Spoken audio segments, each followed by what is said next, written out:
말씀의 제목입니다. 한번 해볼까요? 우리 안에 예수님이 계십니다. 우리 안에 예수님이 계십니다. 성도 여러분, 한 주간 살아가실 때 우리 안에 계시는 예수님을 만나는, 예수님과 동행하는, 예수님을 경험하는 저와 여러분 되시기를 주님 이름으로 축복합니다. 이제 우리가 6주일 동안 이 책을 주 기조로 해서 매일 영적 성장 가이드, 우리 한글로는 그렇게 번역이 되어 있습니다. 랄프 레이버 목사님이 쓰셨는데요. 이 책을 영어로 보면 서바이벌 키트입니다. 서바이벌. 그래서 서바이벌 키트 그러면 여러분 키트 그러면 우리 코로나19 때 국가나 지자체가 격리했던 사람들에게 제공했잖아요. 키트. 이것만은 좀 있어야 당신이 격리할 수 있지 않겠습니까? 하고 줬던 것들. 이 저자는 신앙생활을 우리가 하고 있는데 이것만은 꼭 있어야 되겠다. 다른 많은 것들이 필요하겠지만 또 많은 것들을 가지면 좋겠지만 적어도 이것만은 가지면 좋겠다. 6가지로 우리에게 이야기를 하고 있습니다. 그래서 그 첫째가 교회, 인간, 구원, 성경, 전도인데요. 그 중심이 바로 내재하시는 그리스도. 내 안에 손바닥, 내 안에 예수님이 계시고 그 예수님이 우리의 모든 것을 주관하시는데 우리가 그 사실을 믿는다면 그 사실이 어떻게 우리에게 고백되어야 될까? 교회를 통하여, 한 몸인 교회를 통하여 고백되어지고 그리고 인간이 누군가? 인간은 자연인과 성령 충만한 사람으로 구별되지요. 자연인은 거듭날 수 없고 거듭난 사람은 자연인처럼 살 수 없고 인간에 대해서 알게 되고 그리고 우리의 구원은 3단계. 우리는 어떻게 우리의 구원을 이루어갈 것인가. 그리고 다양한 원천들이 있잖아요. 이거를 믿어야 돼. 저거를 믿어야 돼. 그 중에 우리는 그 어떤 것보다 성경을 믿고 그리고 우리는 5명 이상의 우리 마음에 VIP를 두고 기도하는 전도의 삶을 사는 그래서 이 5가지가 내재하시는 그리스도를 향하고 있고 그리스도께로부터 나오고 있고 그래서 우리의 신앙생활이 예수 그리스도를 중심으로 살아가자. 이 책에서 이야기하고 있습니다. 흔들리지 않는 신앙, 확신에 찬 삶, 확신의 삶은 우리의 어떤 것에 있지 않고 우리 안에 계시는 예수 그리스도로부터 시작되어지는 것이죠. 2024년 한 해 동안에 우리 안에 계시는 예수님으로 충만하고 그 예수님을 누리시는 복된 성도들이 되시기를 주님 이름으로 축복합니다. 첫째로 예수님이 우리 안에 계신다는 거예요. 성도 여러분, 예수님이 어디 계신다고요? 우리 안에. 옆에 분에게 말해줍시다. 성도님 안에 예수님이 계십니다. 여러분, 예수님이 어디에 계신가라고 말했을 때 어떤 사람들은 예수님은 저 우주 너머에 저 어떤 곳에 저 멀리 어떤 곳에 계신다고 생각하는 사람들이 있습니다. 그래서 예수님의 이름을 부를 때 그냥 작은 목소리를 부르면 예수님이 응답하지 않을 것 같은 거예요. 큰 목소리로 예수님 그래야 예수님이 뭐라고? 뭐 이러실 것 같아요. 예수님이 아주 큰 망원경으로 우리를 볼 때 우리가 정말 작은 우리가 겨우 보일랑 말랑 할 것처럼 그렇게 느껴질 때가 있습니다. 그런데 사도 바울은 골로새 교회에게 특별히 이방인 성도들에게 예수님이 여러분 안에 있다고 말하고 있습니다. 우리 골로새서 2장 27절 말씀 우리 노란 부분 같이 한번 읽어봅시다. 이 비밀은 여러분 안에 계신 그리스도요 곧 영광의 소망입니다. 사도 바울은 골로새 교회의 이방인 성도들에게 하나님의 그 비밀, 그 하나님의 그 비밀의 영광스러움이 여러분들에게 나타나게 되었다고 말하고 있습니다. 그리고 여러분 속에 그 비밀인 예수님이 계신다고 말하고 있습니다. 여러분, 그 당시 사람들 입장에서 보면 유대인들에게 이런 이야기를 하면 뭔가 어울리고 맞는 이야기입니다. 왜냐하면 유대인들은 모세 오경을 알고 유대인들은 아브라함의 자손이잖아요. 그런데 이방인들은 모세도 모르고 모세 오경도 모르고 하나님 말씀도 모르고 아브라함이 누구니도 모르는 그런 사람들이었습니다. 그런데 이 이방인들은 단 하나가 있었는데 그들은 예수님을 자신의 구주, 자신의 하나님으로 믿었다라는 것입니다. 그래서 예수님만 믿는다면 이방이라고 할지라도 하나님의 영광, 하나님의 소망이 그 속에 있다고 말하고 있습니다. 골로새 교회에는 당시 유대인 거짓 교사들이 들어왔습니다. 그들은 골로새 교회 성도들의 마음을 흔들었습니다. 예수님만 믿는다 안 된다는 거예요. 할례를 받아야 되고 할례 받은 피부를 들고 다녀야 되고 그리고 뭔가 새로운 것들을 해야 예수님 믿는 거 플러스 뭔가를 해야 된다고 그렇게 가르쳤습니다. 그럴 때 사도 바울은 말합니다. 여러분이 예수님을 믿는다면 여러분 안에 그리스도가 계십니다. 이와 똑같은 상황이 갈라디아 교회 안에 있었는데 갈라디아 교회에도 이 거짓 유대 교사들이 찾아와서 예수님만 믿으면 되는 게 아니라 다른 것들도 해야 된다고 그렇게 가르쳤습니다. 그럴 때 사도 바울은 갈라디아 교회에도 똑같은 말을 합니다. 우리 갈라디아서 2장 20절 우리 노란 부분 같이 한번 읽어봅시다. 그리스도께서 내 안에 살고 계십니다. 여러분 예수 그리스도께서 여러분 어디 안에 살고 계신다고요? 내 안에 살고 계신다는 거예요. 여러분이 예수님을 영접한다면 여러분 속에 예수님은 들어오십니다. 그리고 그때부터 예수님은 여러분을 떠나지 않습니다. 예수님은 여러분과 함께 하십니다. 그렇다면 예수님을 영접했다는 것은 뭐냐? 예수님이 내 인생의 주인, 내 인생의 왕이 되었다는 것이죠. 그래서 이제부터는 내 뜻대로, 내 방법대로, 내 감정대로 하지 않겠다는 거예요. 저는 직감이 좋은 사람입니다. 목회를 하는데 어떻게 목회하느냐? 직감으로 목회했습니다. 오늘 이 사람 만나봐야 되겠네? 그 사람 만나보면 그 만나야 될 이유를 발견합니다. 또 오늘 이 일을 좀 해야 되겠네? 그 일을 좀 끝내고 나면 그래서 그 일을 끝냈구나. 이런 직감이 있습니다. 어떤 분은 그냥 말 한마디만 해도 그냥 눈에서 눈물이 뚝뚝 떨어질 것 같은 느낌, 감성을 가진 분이 있습니다. 저의 소원이 있다면 좀 감성적이었으면 좋겠다 생각이 듭니다. 감성적인 목회 얼마나 좋아요. 여러분 직감입니까? 감성입니까? 여러분 어떻게 해야 될까요? 어떤 목회를 해야 될까요? 어떤 목회가 정말 좋은 목회고 목회자일까요? 둘 다 맞지만 둘 다 틀렸죠. 왜요? 예수님이 하라고 하는 목회를 해야 되는 거죠. 예수님이 울으라 그러면 울어야 되고 예수님이 가라 그러면 가야 되고 예수님이 말하라 그러면 말하는 것이 바로 우리의 삶, 예수 믿는 삶, 저의 목회가 돼야 되겠죠. 몇 년 전에 교구를 맡았습니다. 교구를 맡았는데 교구보다는 중고등부와 청년부와 교회 행정의 사역을 집중하게 하는 담임 목사님의 지시 때문에 교구는 이런 분이었고 실제로는 행정적인 일들, 청년들, 학생들을 집중하고 사역했습니다. 그러다 어느 날 담임 목사님이 목사가 1교구 맡고 내가 2교구 맡고 대신방 하자. 그래서 대신방이 시작되었어요. 그걸 잘 모르거든요. 교구에 있는 성도들을 잘 모릅니다. 뿐만 아니라 대신방이 시작되어지니까 하루에 10가정 이상 신방을 하는 거예요. 그런데 그 구역별로 신방을 하니까 이 구역장하고 근찰이 저를 그 신방하는 가정들마다 따라오는 거예요. 안 따라왔으면 성경 한 부분 가지고 10가정 설교할 수 있잖아요.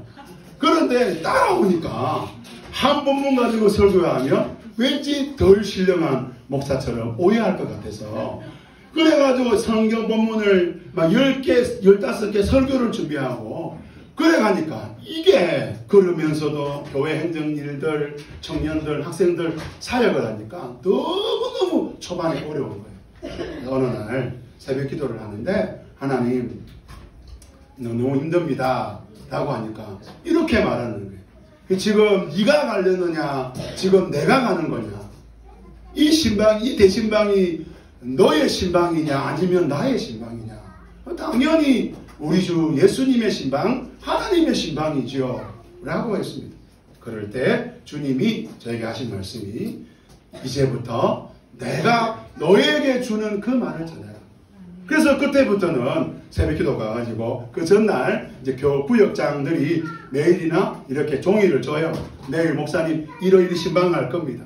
그 나누고 기도하는 거예요. 하나님 이 집은 이제 요렇게 신방할 건데 뭐 할까요? 그러면 이 새벽에 하나님이 이 가정은 이런 말씀 전해라, 저 가정은 이런 말씀 전해라. 놀라운 제가 은혜를 경험했어요. 그리고 그 집을 도는데 이게 웬일입니까? 그 집을 갔는데 그 집에서 막 사람들이 울고불고 난리가 나고 구역장 권사들은 따라오면서 계속해서 하는 이야기가 목사님 그 가정을 어떻게 하셨어요? 이 가정이 이런 어려운 문제가 있는 걸 어떻게 하셨어요? 이런 상황인 걸 어떻게 하셨어요? 알기는 제가 뭘 알겠습니까? 잘 모르죠. 주님이 하라고 하는 거. 총각 전도사 시절에 제가 청년부를 맡았는데 이 기도할 때 하나님께서 청년부들의 삶을 보여주는 그런 은사를 주신 거예요. 기도하면 청년들이 뭘 하고 있는지가 보여지는 거예요. 어떤 청년을 위해서 기도하는데 목요일 나이트클럽 같네. 그러면 보이는 거예요. 보이는 거. 지금은 안 보이고 보여도 제가 말하지도 않고 보려고도 하지 않습니다. 걱정할 필요가 없습니다. 예, 마치고 목사님 한 주간 뭐 보이던가 말할 필요가 없어요. 여러분 더 잘 알잖아요. 그때는 보이면요 그 청년부 모임 때 말을 해버리는 거예요. 토요일 날. 그래가지고 청년부 모였는데 너 금요일 목요일 날 나이트클럽 갔지. 그래 얻은 결과가 뭐냐면 청년들이 저를 떠나는 거예요. 저는 이 과정을 통하여 알게 되었습니다.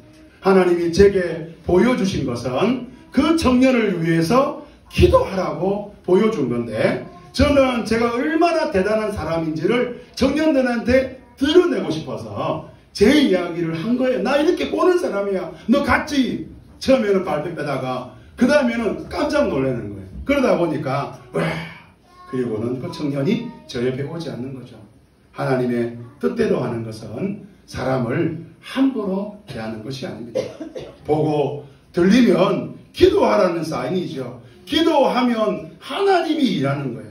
오늘 우리 저와 여러분이 어떻게 살아야 됩니까? 여러분 안에 누가 계십니까? 예수님이 계시잖아요. 그래서 이 사천 고팍교회의 우리 법적인 공식적인 그런 당회장은 저지만 정말 실제적이고 분명한 당회장은 예수님인 것이죠.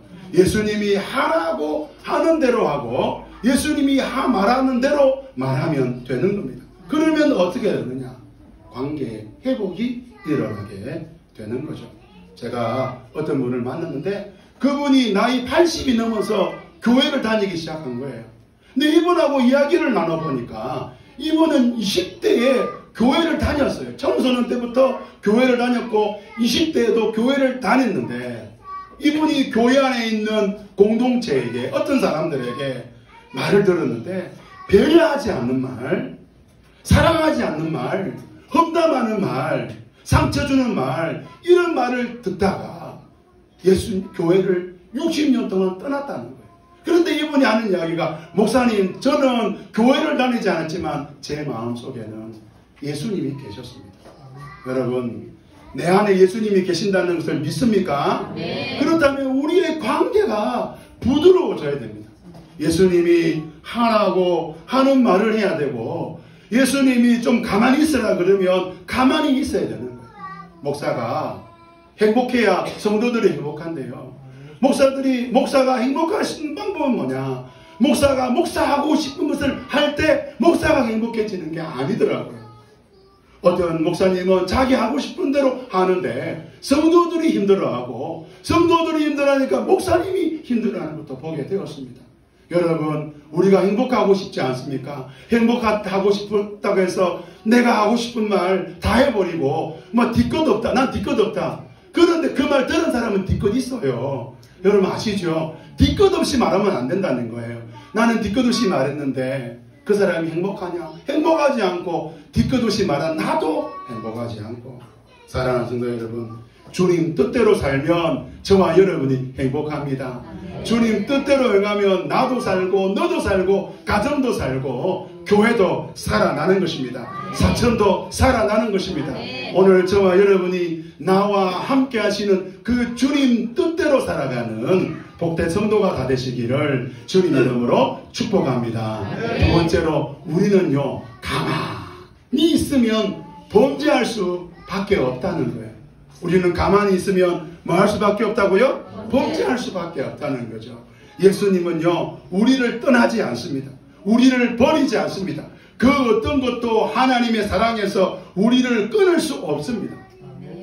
그런데 예수님이 왜 우리에게 죄짓지 말라 그럴까요? 어떤 성도는 내가 죄를 지으면 예수님이 나를 떠난다고 생각해요. 어떤 성도는 내가 죄를 지으면 하나님이 나를 버린다고 생각해요. 그렇지 않습니다. 하나님은 우리가 죄를 지어도 우리를 버리지 않고 우리를 떠나지 않습니다. 그러면 왜 죄짓지 말라 그럴까요? 죄 지으면요, 우리가 실패하거든요. 하나님은 어떤 분입니까? 우리를 너무 사랑하시거든요. 우리가 실패하는 거 뭐 못 보세요? 우리가 죄 지어서 우리가 망하고 우리가 어려움 갖고 관계가 깨어지는 거, 그거 우리 하나님이 못 보시겠다는 거예요. 그래서 너 죄 지으면 너 실패하니까, 죄 지으면 너 망하니까, 그래서 내가 너에게 죄 짓지 말라고 말한다 말씀하시는 거죠.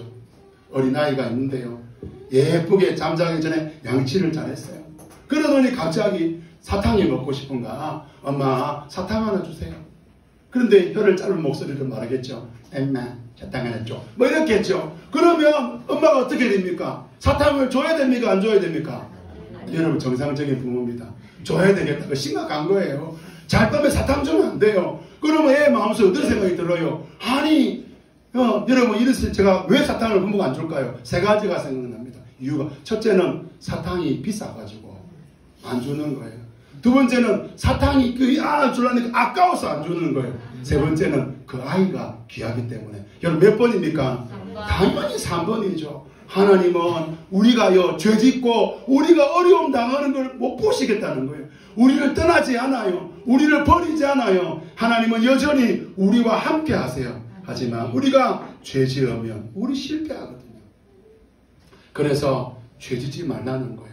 그런데요, 우리는요, 가만히 있으면 죄성이 있어서 죄를 계속해서 지을 수밖에 없는 거예요. 사람은요, 가만히 있으면 건강하지 않습니다.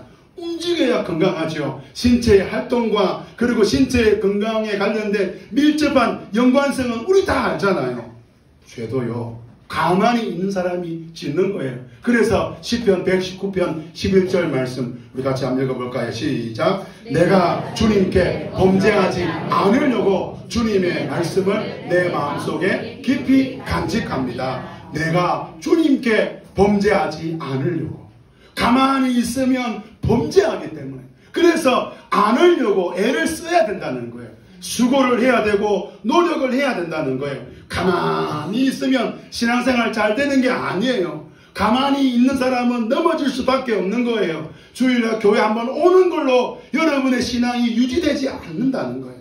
여러분, 병원에 가면요, 의사가 사람이 건강하려면 3가지 해야 된다고 이야기합니다. 첫 번째는 잘 드셔야 되고요. 두 번째는 잘 주무셔야 되고요. 세 번째는 뭐 열심히 하고요? 잘 사는 게 아니고 운동 열심히 하고요. 여러분 다 들어보셨죠? 저만 들었어요? 아니죠. 우리 그렇잖아요. 이보다 좋은 건강이 없어요. 신앙생활도요, 가만히 있으면 안 돼요. 훈련인 거예요. 나는 가만히 있어도 신앙생활을 잘해. 그런 분들 없다니까요. 그거 믿지 마셔야 되는 거예요. 우리는 우리 안에 예수님이 계시지만 그 예수님이 뭐랬어요? 우리 보고 찾으라, 두드려라. 그리고 그래야 너희가 열릴 것이고 찾게 될 것이고 너희가 그것을 받아들이게 될 것이라고 말씀했습니다. 예수님이 해주시는 게 있습니다. 예수님이 해주신 게 있어요. 그런데 모든 것을 해주신 그 예수님은 오늘 우리에게 너도 해야 될 일이 있다고 말하고 있는 겁니다. 한번 따라해봅시다. 신앙은 훈련이다. 여러분, 신앙은 훈련이다 이런 말을 들을 때 누가 보입니까? 옆에 있는 내 남편이 보여요? 내 아내가 보여요? 이 말은 우리 자녀가 들어야 되는데 그런 생각이 들어요. 그런 생각 들면 빵점이에요. 그거 아니라니까요. 신앙의 훈련은 누구부터 해야 되는가? 나부터 해야 되는 거예요. 제가 우리 이제 송구 영신 예배 드릴 때 우리 성도들에게 그렇게 말씀을 드렸잖아요. 왜 오늘 우리가 이거 해야 되냐고. 왜 우리가 성경, 우리 세번역 성경 읽게 하자고 했냐고 제가 말씀드렸잖아요. 왜 말씀드렸습니까? 저 좀 바뀌게 해달라고. 여러분, 저를 위해서 성경 읽기 좀 해달라고 부탁을 드렸지 않습니까? 생명의 삶을 누구를 위해서 할까요? 제가요, 이 생명의 삶을 지금 10번째 하려고 하는데 2번째, 3번째까지는 이 성도를 내가 바꿔야 되겠다. 그렇게 시작했습니다. 바뀌어질까요? 안 바뀌어질까요? 안 바뀌어져요. 그런데 3번을 넘어서서 하나님이 제게 주신 것이 너부터 바꿔라. 그러면서 제 삶의 변화를 경험했습니다. 사랑하는 성도 여러분, 오늘 우리는 가만히 있으면 범죄할 수밖에 없는 인생입니다. 그러므로 가만히 있지 말고 주님의 말씀, 3번째로 따라합시다. 그래서 우리는 주님의 말씀을 내 마음에 두어야 합니다. 시편 119편 11절에 보면 내가 주님께 범죄하지 않으려고 주님의 말씀을 내 마음속에 어떻게 했다고요? 깊이 간직했다는 거예요. 가만히 있으면 넘어지니까. 그래서 시편 기자는 어떻게 합니까? 내 마음속에, 내 마음 그 깊은 곳에 주님의 말씀을 간직해 두어야 나는 범죄하지 않는다. 이런 말씀은 관계로 풀어야 됩니다. 관계는 상대방의 마음을 이해할 때부터 시작이 되어지고 회복이 되어져요. 자녀와 좋은 관계를 맺고 싶다. 그러면 자녀가 성적을 가져왔는데 성적표를 딱 들고 부모가 이게 성적이냐? 이게 점수야? 이렇게 하는 순간 그 자녀와 나는 원수가 되는 것입니다. 여러분, 원수를 사랑하라 이 말씀을 실천해 보고 싶으면 이게 성적이냐? 이러면 되는 것입니다. 그런데 어떻게 해야 됩니까? 네가 성적이 나오지 않아서 힘들었겠구나. 얼마나 속상했구나. 그래도 시험 친다고 고생했어. 이렇게 자녀의 마음을 알아줄 때 관계가 회복이 됩니다. 청년 여러분, 어떻게 하면 연애할 수 있을까요? 목소리 여러분, 어떻게 하면 나도 여자친구, 남자친구가 생길 수 있을까요? 상대방의 마음을 이해하고 풀어주는 훈련을 할 때 그때야 비로소 사랑을 쟁취할 수 있게 되는 거죠. 저는요, 놀랍게도 연애할 때 항상 웃었다고 제 아내가 간증해 주더라고요. 항상 웃을 사람이 아닌데 항상 웃었고 항상 들어주었고 항상 아내의 마음을 알아주려는 성령의 역사, 기적의 역사가 있었다고 그렇게 말하고 있습니다. 그렇지 않았다면 제가 어떻게 결혼할 수 있겠습니까? 주님의 말씀을 내 마음에 깊이 두었다. 이 말은 주님 어떻게 생각하십니까? 주님의 마음은 무엇입니까? 주님은 어떻게 하기를 원하십니까? 이런 시적인 표현인 거예요. 그래서 좀 더 쉽게 말하면 저는 주님의 말씀을 잊어버리지 않고 기억하겠습니다. 한번 더 합시다. 주님의 말씀을 기억하겠습니다. 아내가 이 꽃이 좋다고 말하면요, 그거를 기억해 두었다가 그 꽃을 짱 하면서 길에서 주었어 하면서 주면 아내가 감동을 받습니다. 아내가 남편에게 이제부터 설거지는 당신이에 그 말을 기억하고 오늘 아침에도 설거지 했기 때문에 저는 오늘도 편안하게 설교할 수 있는 것입니다. 남편은 언제 감동합니까? 요즘 나 고기가 땡기네. 그럴 때 저녁 밥상에 고기가 올라왔을 때 감동을 받는 것입니다. 부모는 언제 감동을 받습니까? 부모가 한 말을 무시하지 않고 자기 방을 청소했을 때 부모는 감동을 받는 것이죠. 내가 주님께 범죄하지 않으려고. 여기서 범죄는, 죄는 도덕적인 죄, 윤리적인 죄를 말하는 게 아니에요. 도둑질 안 했다, 거짓말 안 했다, 그런 게 아니에요. 주님께 범죄하지 않는다, 이 말은 관계로 풀면 나는 주님을 무시하지 않았다는 거예요. 여러분, 주님을 무시하지 않는 것이 주님께 범죄하지 않는 것이죠. 주님이 시키는 대로, 주님이 원하는 대로 살아가는 거죠. 여러분의 집에 가장은 누구입니까? 남편입니까? 아내입니까? 자녀입니까? 아니면 여러분이 귀 모시고 있는 강아지이십니까? 여러분 강아지가 하잖아요. 그러니까 온 가족이 그 강아지의 말을 무시하지 않고 그 강아지에게 뛰어가는 것을 저는 본 적이 있습니다. 여러분, 우리가 주님의 말씀을, 주님께 범죄하지 않는다는 것은 내가 주님의 말씀을 무시하지 않고 주님의 말씀을 내 마음속에 깊이 가져간다는 것은 내가 주님의 말씀을 기억한다는 거예요. 그래서 우리 다시 119편 11절 말씀, 그런 관점에서 주님 제가 무시하지 않으려고 주님의 말씀을 기억합니다. 그런 관점에서 이 말씀을 우리 이번 주 한 주간 6월 말씀인데 같이 한번 읽어봅시다. 시편 119편 11절 말씀, 내가 주님께 범죄하지 않으려고 주님의 말씀을 내 마음속에 깊이 간직합니다. 주님, 저는 주님의 말씀을 무시하지 않겠습니다. 저는요, 말투는 제가 1부 때 이렇게 말하니까 오늘 1부 때 오신 서평문 성도님이 깜짝 놀라서 저를 쳐다보더라고요. 해보겠습니다. 저는 말투는 서울 말투이나 마음 가슴 깊은 곳은 경상도 남자입니다. 여러분은 지금 서울 말투로 설교를 듣고 계신 거예요. 의심하지 마십시오. 그래, 서울 안 가본 사람들이 꼭 목사님 말투가 서울 말투가 아닙니다, 이렇게 말하는데 서울에서 살아본 제가 이야기합니다. 저는 이 경상도 남자입니다. 그러니까 이 경상도 남자 속에는 DNA가 하나 있는데 뿔뚝 성질이 있는 거예요. 그래서 나도 모르게 아내에게 뿔뚝 성질을 합니다. 그러면 주님이 제게 말씀합니다. 아내에게 사과해라. 제가 아무리 생각해봐도 99.9가 제 아내가 잘못했고 저는 0.0000001%가 제가 잘못했다는 확신이 들지만 어떻게 합니까? 즉시 순종해서 주님의 말씀을 무시하지 않고 주님의 말씀을 기억해서 사과하는 겁니다. 제가 잘못해서 사과하는 게 아니라 내가 완전히 옳은데도 불구하고 사과하는 거. 왜? 주님의 말씀에 순종하기 때문에 그런 것이죠. 그래서 우리가 그렇게 내 마음에 주님의 말씀을 깊이 두기 위해서는 오늘 두 가지를 해야 되는데 그 첫째가 주일 말씀을 기억하는 거예요.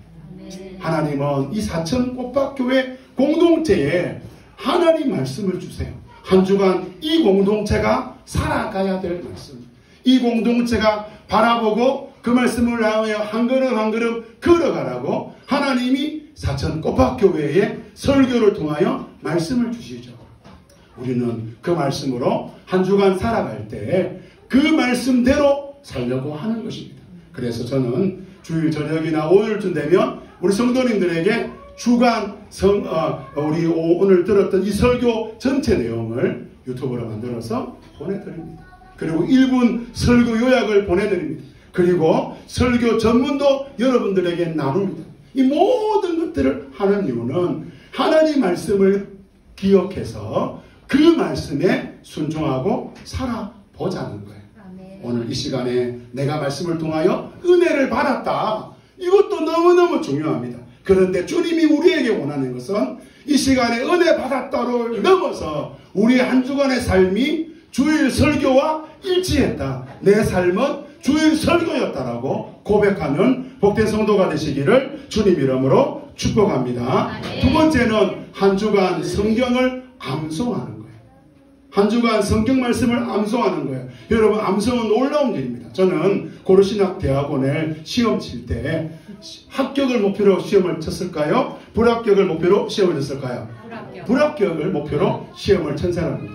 그런데 성경 시험을 치는데 깜짝 놀랐습니다. 성경을 공부하고 시험을 쳤을까요? 성경 공부 안 하고 시험 쳤을까요? 공부 안 하고 당연하죠. 공부 안 하고 시험을 쳤죠. 불합격이 목표인데 시험을 치는데 깜짝 놀랐어요. 왜냐하면 제가 고등학교 때 외웠던 성경 구절이 쫙 나오는 거예요. 할 수 없이 답을 달았는데 성경이 통과되는 바람에 합격했습니다. 여러분, 암송이라는 것은 결정적인 순간에 튀어나오는 거예요. 여러분, 어떤 노래를 좋아하는 사람 있잖아요. 결정적인 순간에 그 노래가 튀어나오더라고요. 여러분, 인생에 있어서 결정적인 순간에 하나님 말씀이 튀어나오는, 하나님 말씀이 역사하는 저와 여러분 되기를 원합니다. 그래서 한 주간 이제부터 매주일마다 적어도 성경 한 구절 정도는 우리가 암송해보자. 우리 주보에 적어 나왔습니다.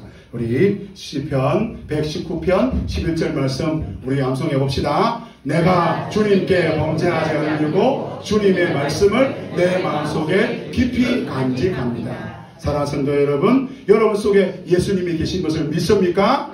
그런데도 불구하고 우리는 가만히 있으면 범죄하고 넘어지는 거예요. 그래서 예수님이 우리에게 말씀합니다. 너는 이제부터 나의 말씀, 주님의 말씀을 너의 마음속에 깊이 간직해. 주님 말씀을 제가 무시하지 않고 주님 말씀대로 살기를 원합니다. 그러면 여러분 마음속에 주님의 말씀을 깊이 간직해서 설교를 기억하고 성경을 암송함으로 여러분의 삶에 말씀이 주도하는 복된 성도들이 다 되시기를 주님 이름으로 축복합니다. 이 시간에 우리 은혜 우리 찬양하기를 원합니다.